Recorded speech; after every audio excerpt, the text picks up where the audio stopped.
محبوب کے سامنے گریہ زاری کر رہا ہو، پھر خبر نہیں ہوتی کہ وقت کیسے گزر گیا۔ اب وہ باتیں کر رہے تھے، کلام کر رہے تھے، اپنے رب سے تکرار کر رہے تھے، عزیزان محتشم اپنے رب سے مانگنے کا تکرار کر رہے تھے، مانگ رہے تھے۔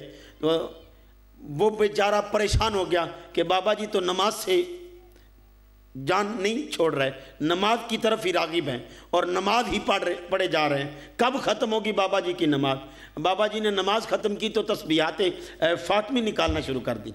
اب اس نے کہا پہلے تو نماز تھی، اب تسبیحات میں مشغول ہو گئے، پتہ نہیں بابا جی کب اب باہر آتے ہیں۔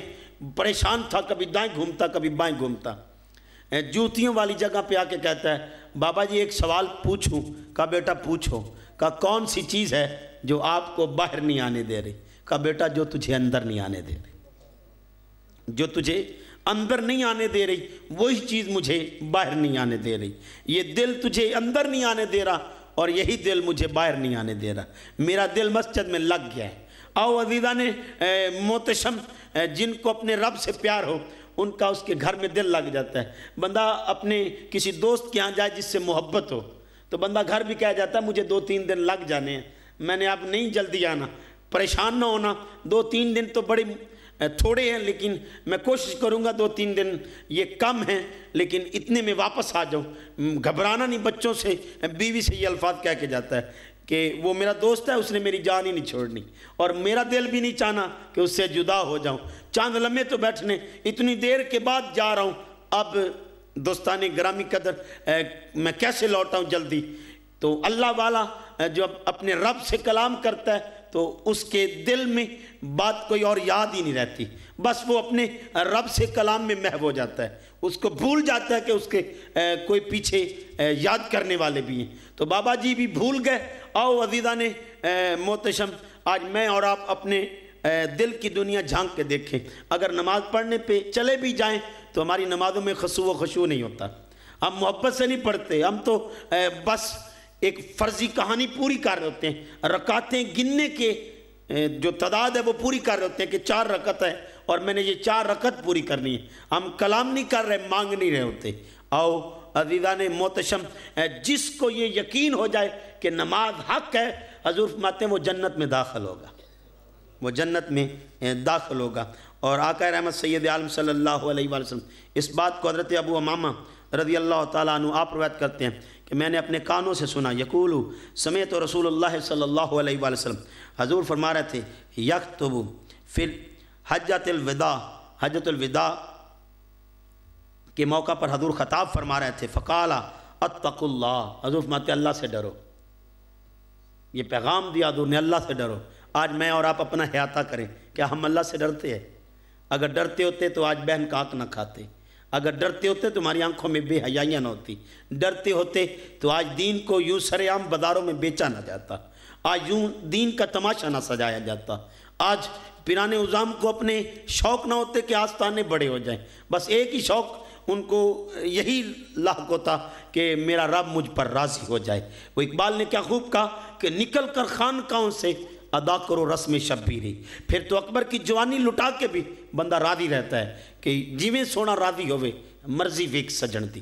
تو دوستانے گرامی قدر جو رب سے ڈرتا ہے پھر وہ ہر وقت وہی کام کرتا ہے جو اس کے رب کی مرضی ہو، مرضی کے بغیر وہ کام نہیں کرتا۔ ایمان سے کسی سے آپ کو پیار ہو اور اس سے آپ پیار کرتے ہو اور ایسا عمل آپ کبھی نہیں کریں گے جس سے اس کی ناراضگی مول ہو، آپ ہمیشہ ڈرتے رہیں گے یار یہ ناراض کہیں نہ ہو جائے۔ میں اور آپ اپنے گریبان جھانکے تو صحیح، اگر ہم اللہ سے ڈرتے ہوتے اور محبت کرتے ہوتے تو آج ہم ڈر رہے ہوتے بے ایمانیاں کرتے ہوئے، بے حیائیاں کرتے ہوئے، آج لوگوں کے ساتھ دھوکے دہیاں کرتے ہوئے، جھوٹ بولتے ہوئے، کبھی بھی ہمیں خیال نہیں آیا کہ ہمارا اللہ ہمیں دیکھ رہا ہے۔ ما کننا عن الخلق غافلین، جو اپنی مخلوق سے کبھی غافل نہیں ہوا، اس کی نظر مجھ پر بھی ہے۔ ایک حدیث قدسی کے الفاظ ہیں، آقا رحمت سید عالم صلی اللہ علیہ وآلہ وسلم ارشاد فرماتے ہیں کہ اللہ تعالیٰ یہ ارشاد کرتے ہیں کہ اے میرے بندے، کیا تجھے میں سب سے زیادہ حقیر نظر آتا ہوں؟ تو ہر ایک کے سامنے گناہ کرتے ہوئے چھپتا ہے۔ اب کسی نے جھوٹ بولنا ہو تو وہ لوگوں سے چھپتا ہے، چھپ کے بولتا ہے۔ اب بیوی سے ہی جھوٹ بولنا ہو، کال آ جائے پیچھے سے تو بیوی سے جھوٹ بولنا تو لوگوں سے سائڈ پہ ہو جاتا ہے، اور سائڈ پہ ہو کے اپنی بیوی سے جھوٹ بول رہا ہوتا ہے، اور دوستوں سے سائڈ پہ ہو کے جھوٹ بول رہا ہوتا ہے، کہیں دوست میرا جھوٹ پکڑ نہ لیں۔ عزیزہ نے محتشم کسی سے بھی جھوٹ بولنا ہو تو ہم سائڈ پہ ہو جاتے ہیں کہ جھوٹ بولا جائے۔ اللہ پاک ارشاد فرماتے ہیں کہ ہر ایک سے گناہ کرتے ہوئے چھپتا ہے، کیا تجھے تیرا رب ہی حقیر نظر آیا کہ اس سے کبھی چھپنے کی کوشش ہی نہیں کی؟ کبھی تیرا دل نہیں کانپا کہ میرا رب مجھے دیکھ رہا ہے؟ آؤ عزیزہ نے محتشم، اب ریڑھی لگائے ہوئے سیب بیچتے ہوئے ہم دیکھتے ہیں کہ گاہک کی نظر ہو چلو اور سیب اٹھا کے گندا اس میں ڈال دیں، اور کہاں دیکھ لیں اوپر تو اچھے سیب ہوں گے اور نیچے برے ہوں گے۔ عزیزہ نے محتشم سارا دن کی محنت آپ نے بیکار کر لی ایک سیب گندا ڈالنے کی وجہ سے۔ آؤ اگر ہم اللہ سے ڈرتے ہوتے تو یہ کام کبھی نہ کرتے۔ حضرت مولا علی شیر خدا ارشاد فرماتے ہیں کہ 4 چیزیں ہیں جو بندے کو تقویٰ دیتی ہیں، اور ان میں پہلی چیز کہ بندہ اللہ سے ڈرتا رہے اور پھر قرآن پر عمل کرے اور جو مل جائے اسی پر اکتفا کرے، قناعت کرے، قناعت میں راضی رہے اور اپنی آخرت کی فکر کرتا رہے۔ ایمان سے یہ ہم اپنے گریبانوں میں جھانکیں، کیا یہ 4 چیزیں ہم میں نظر آتی ہیں؟ آج تو نہ ہم اللہ سے ڈرتے ہیں نہ قرآن پر عمل کرتے ہیں۔ اگر میں یہی سوال آپ سے کروں کہ ہم میں کون ہیں جو آج قرآن پڑھ کے آئے ہیں، اور کون ایسے ہیں جنہوں نے آج قرآن سے دل لگایا ہے اور قرآن کو سیکھنے کی کوشش کی ہے، لیکن سر شرم سے جھکتے تو نظر آئیں گے۔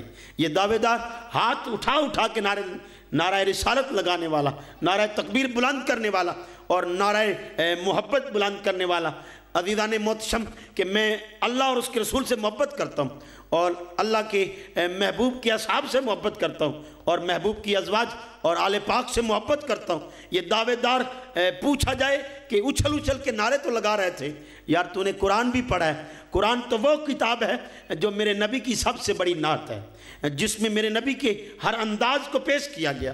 یہ تو اللہ اور اس کے محبوب کی میٹھی میٹھی باتیں ہیں، یہ اللہ اپنے محبوب سے میٹھی میٹھی باتیں کی تو قرآن بنا دیا۔